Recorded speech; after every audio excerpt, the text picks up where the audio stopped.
everyone. Today our team introduce the case study is named Chapter 8, The Pirate Bay, Searching for a Safe Haven. Let's move on table of contents. We have a part 1, summary the case, and part 2, key questions. Let's start part 1, summary the case. The internet is becoming a tool place for music and video creators to make a living in part because of enforcement action, but more importantly because of new mobile and wireless technologies that enable high-quality content to be streamed for just a small fee. Instead, TVB simply provides a short engine that generates a list of search results from P2P networks around the world. Where the titles can be found, it says that it cannot control what content users ultimately find on those P2P networks, and that it is no different from any other search engines such as Google or Bing, which are not held responsible for the content file and size listed in search results. In Sweden, downloading music and video from individual sites was very popular. Then engaged in by 43% of the Swedish internet population. In France, participating in this size will result in punishment from the internet for up to 3 years. As a result, internet traffic in Sweden declined by 40% and has stayed there. In 2011, the film moved its servers into case in Sweden and displayed multiple copies of its program to other countries. As interest continued accrue to financial penalties for violations levied on TBB colostrum, the site's primary financial partner declared bankruptcy.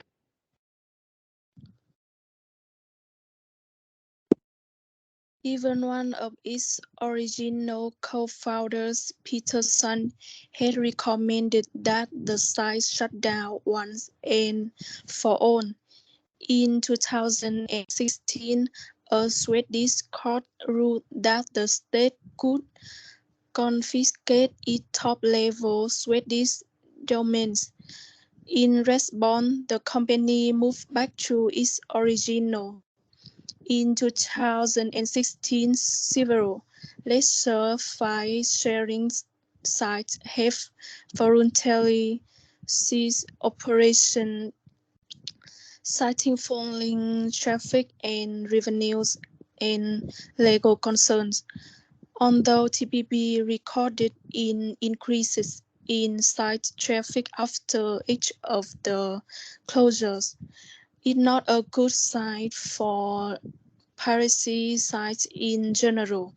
Nonetheless, TPP seems to have resilience that other sites lack. Celebrate its 13th anniversary in 2016.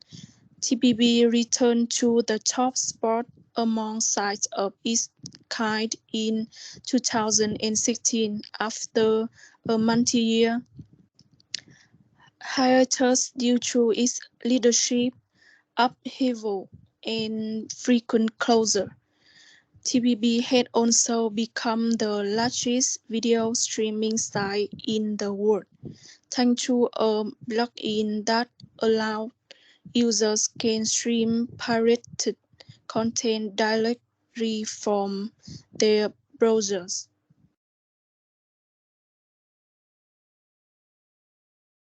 In typical Pirate Bay fashion, the plugin behaves suspiciously like malware and is replete with bugs.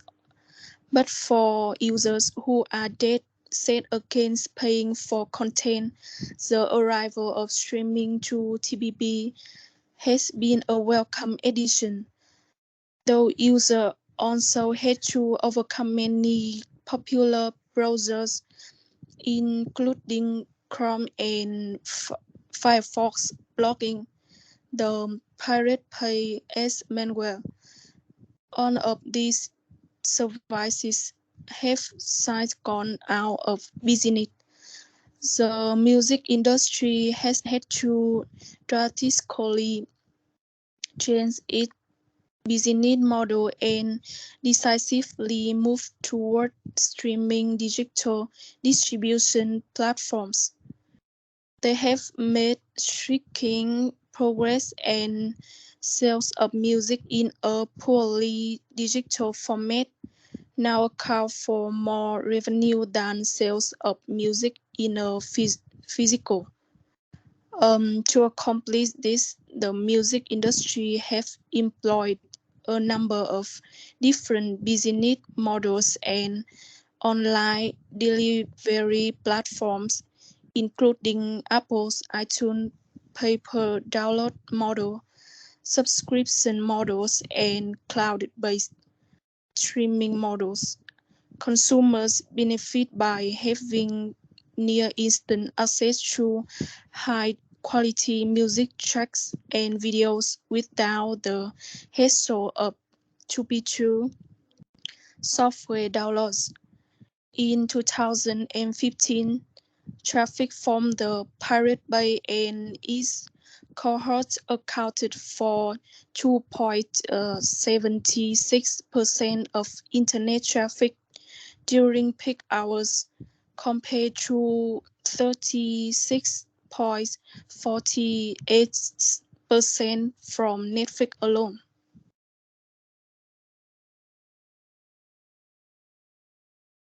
Now, let's move on part 2 case question. Question 1. Why did TPP believe it was not violating copyright laws, and what does the Swedish court rule?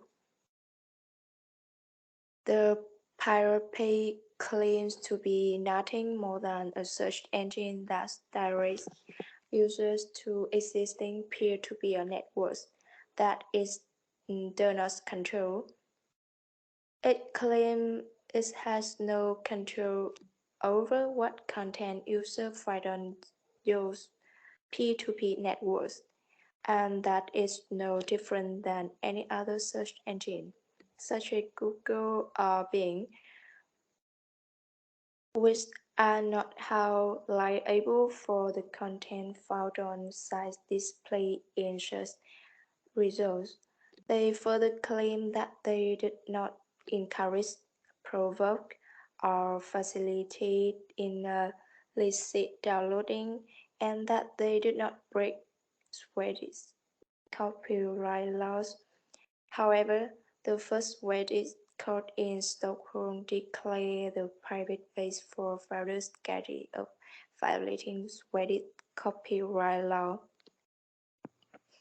and sentenced it to 1 year in prison and payment of $3.5 million in restitution to the plaintiffs.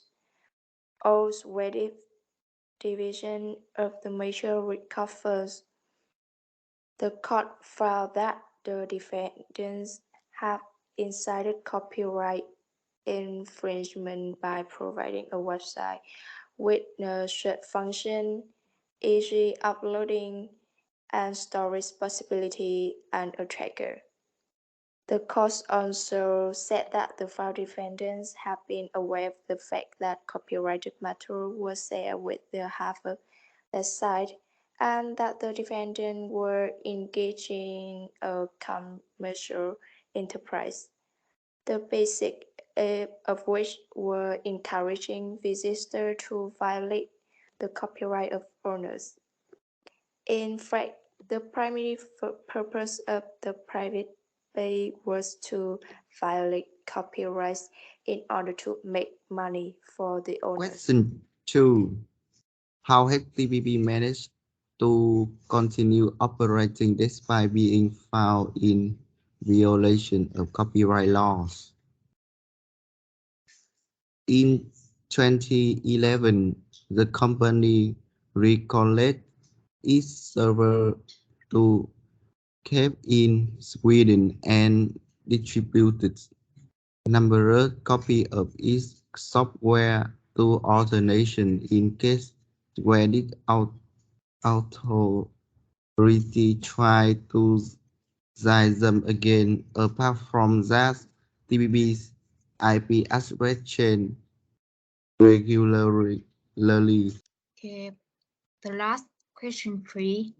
How has the music industry reacted to the problems created by pirate like TPP? The biggest music industry has taken legal action in many different court battles.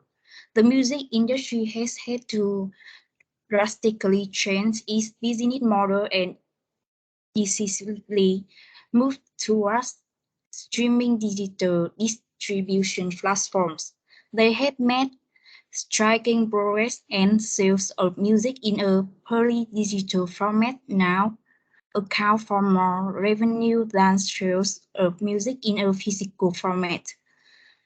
To accomplish this, the music industry has embraced a number of different business models and online delivery platforms, including Apple's iTunes, paper download model, subscription models, and cloud-based streaming models. So that's the case study in chapter 8, ethics, law, and in commerce. Thanks for watching and listening. If you have any questions, you can contact our team to Facebook, Instagram, or YouTube channel. Thank you.